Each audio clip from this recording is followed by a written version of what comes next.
Right now at 5:30, a Magoffin County mother's in a Lexington jail this morning. Police say she took her kids and made them shoplift with her. More on that coming up in a live report. And also on WKYT this morning, the search is continuing right now for a man who police say ran away from his family at a Wolfe County campground.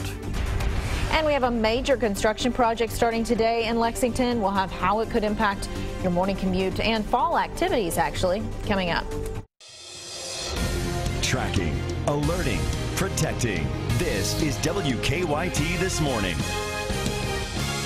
Good morning to you and welcome in. It's your Monday. We hope you had a nice weekend. I'm Bill Bryant. And I'm Rebecca Smith. Yeah, the weekend's over. It's Monday. But, you know, we are just really rapidly moving through August, it seems. It's already August 3rd. Already into the third day of the month because of the start on Saturday. We anticipate a warm one today. Let's check in with meteorologist Micah Harris. Good morning. Hey, good morning, guys. Yeah, we'll be right around 90 degrees this afternoon. It'll be very steamy. Look for a few thunderstorms to affect our far northern zones here in just about 30 minutes to an hour. It's fading away, but nonetheless, you will get at least some rain out of this. 64 degrees in Corbin. You look across the bluegrass region, we're sitting there in the mid-60s. We get into the afternoon, and there we are. More rumbles toward the northern zones. I think north of 64 today, you have the best chance at a couple of rumbles. Temperatures right there around 90 degrees for all. So here comes that steam, guys. Here comes the thunderstorms. I'll talk about which day has the best chance coming up in a few minutes. Okay, we'll see you then. We thank you. And new this morning, we're tracking the latest developments in a crime alert in Lexington. Police tell us that the business offices for 3 apartment complexes were broken into overnight. And police say the burglar or burglars apparently stole rent checks. So we're going to try to figure out what's up with all of this. WKYT's Hillary Thornton is live from the scene of one of those break-ins. It was along Kirk-Levington Drive. Hillary, what can you tell us so far about the investigation into this? Good morning, Bill and Rebecca. Police are looking into the possibility of surveillance video at several Lexington apartment complexes, including where we are here at the Meadows off of Kirk-Levington Drive, after they say at least 3 different apartment business offices were broken into overnight. Police say at this point they are not sure exactly how many people are responsible. Investigators say the thieves are prying open doors to the offices, targeting and stealing rent checks found inside. Officers say this is the case at least 3 different offices. The one here off of Kirk-Levington Drive, Steeplechase on Lindenhurst, as well as Cove Lake Village Apartments. Also right now, police are looking into another possible break-in at Saddlebrook Apartments off of Tate's Creek Road. Officers were notified about all of these by-alarm systems at these apartment complexes, and they say they are putting extra patrols at offices in the area. Live in Lexington, Hillary Thornton, WKYT. All right, thanks so much, Hillary. New this morning, a Magoffin County mother is charged with endangering the welfare of minors in Lexington. Police say 33-year-old Lavesta Reisner of Salyersville took her 2 children to the Fayette Mall. They say she then made them shoplift with her at JCPenney. Reisner is charged with unlawful transaction with a minor, endangering the welfare of a minor, and theft. They say she stole more than $800 worth of merchandise from the store. Well, new this morning, several counties worked overnight trying to find 2 hikers who have become lost in Menifee County. Dispatchers tell us a couple went hiking near the Bison Way trailhead in the Red River Gorge around noon yesterday, but they soon became lost and wandered around for hours before calling search and rescue about 10 o'clock last night. Lawrence County search and rescue team members say they finally found the man and woman at about 1:30 this morning, and they were okay and not hurt. Well, during that search in Menifee County, crews spent hours overnight searching for a man who went missing while camping over in Wolfe County. Rescue crews say 31-year-old Josh Adkins Reisner from Richmond went missing from the Coomer Ridge campground Saturday night. Family members say they were trying to leave the campground, but Reisner, who has a mental illness, ran into the woods instead. Some of the search and rescue team members say the difficult terrain slowed them down during the mission. There's a lot of high walls, there's cliffs, and of course the foliage is extremely dense down in the bottom. I talked to one of the searchers a minute ago. Said they were having a lot of trouble seeing the ground because the foliage is so high up. It's over knee high in some places and probably over their head in others. One rescue team member was injured during the search. We're told he injured his ankle while climbing down a tree. He is expected to be okay. State Police, Wolfe, Morgan, Menifee, and Knott counties all helped in the search for Reisner. The time this morning is 5:34 on WKYT, and the search for a missing swimmer in Nicholas County has come to a tragic end. The Nicholas County Deputy Coroner says crews found the body of 41-year-old Matthew Parker in Lake Carnico yesterday morning. Parker had disappeared in the water on Saturday. Parker's family says he swam out to help a little girl who had lost her inner tube. Crews from Nicholas and Rowan counties and the Lexington Fire Department combed the lake for about 8 hours Saturday night searching for Parker. Parker was originally from Frankfort, but his family says he had just recently moved to Millersburg. A Central Kentucky emergency room is back open after a public health scare.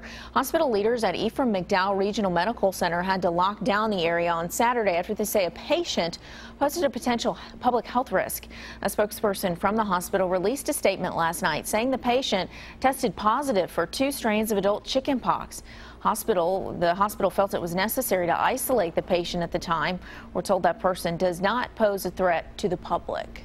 Well, an outbreak of Legionnaire's disease in New York has killed 4 people. 71 cases of the disease, which is similar to flu, have been reported since mid-July. The number of cases have more than doubled since Thursday of last week. The bacterial infection usually spreads through mist coming from a water source.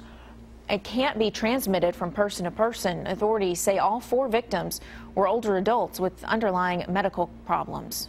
Firefighters in drought-stricken California are trying to get a handle on more than 20 wildfires burning in the state. The largest fire, known as the Rocky Fire, managed to double in size over the weekend, burning thousands of acres and even prompting more evacuations. Chris Martinez has the latest from Clear Lake, California.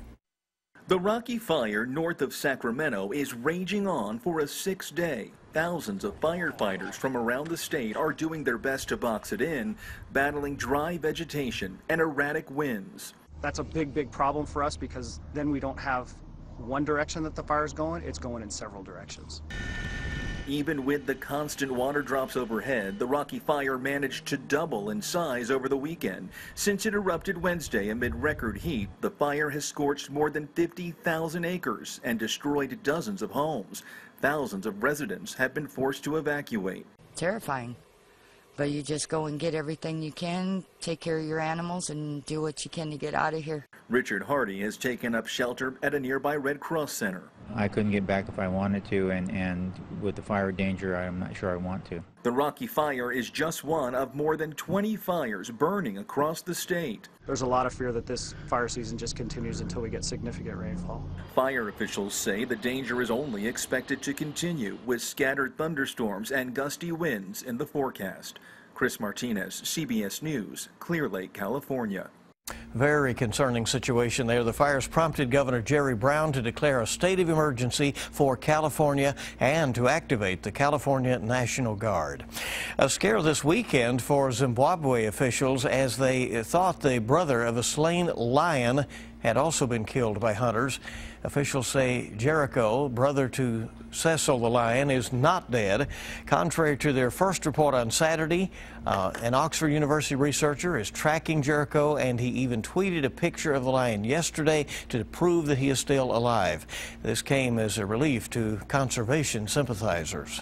We tried to say to the authorities, this has been going on for so many years. There's all sorts of animals that have actually been shot and lured out of the park. And we started saying, hey, stop.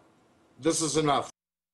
A Minnesota dentist, Walter Palmer, admits he killed Cecil in a trophy hunt, but he claims that he thought the hunt was legal. Jericho's survival means he can help defend his brother's cubs against larger male lions.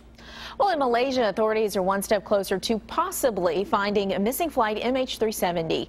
Transport officials confirmed that a wing flap found off the coast of Africa is from a Boeing 777 aircraft. However, the transportation minister does not want to speculate if the wing is specifically from that missing flight. The wing piece, called a flaperon, is now in France for further examination.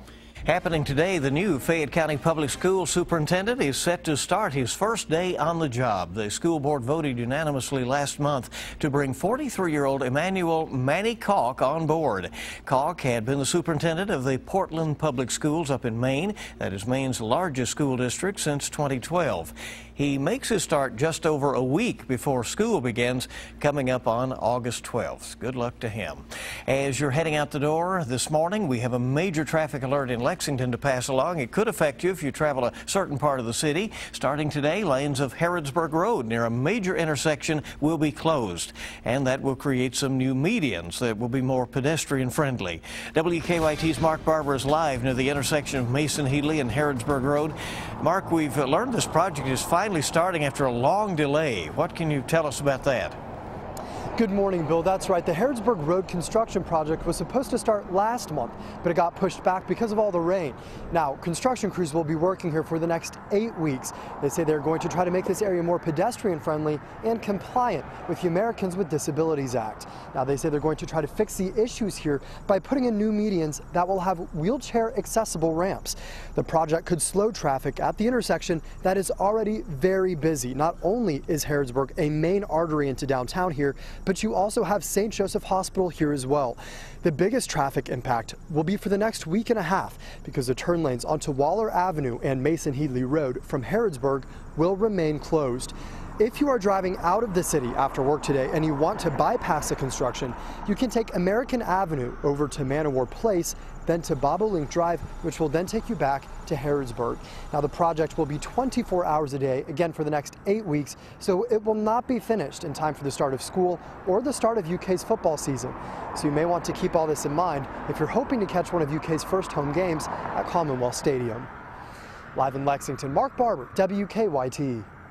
It could be a real pinch point through there over the next little bit here for 8 weeks. Yeah, it's a construction season too. You know, summer going into fall. So. All right, time this morning is 5:41, and let's check live drive traffic and see what's going on early on your Monday as we look outside right now and check the Waze app. Yeah, not a whole lot. We're seeing just some 2 stalled vehicle reports right now. One on Interstate 64 leading into Lexington, another on Lexington Road. All right, everybody buckle up. Let's make it a safe ride in on your Monday. And still to come, a lot more news on WKYT this morning. This Colorado bookstore is gaining fame for its special resident pet. You'll see more of Speedy the Turtle in just 5 minutes. We actually have a few thunderstorms in the forecast right there in the far northern zones trying to creep in our region. Some of us will see these, some of us will not. I'll go over that, show you what you can expect coming up.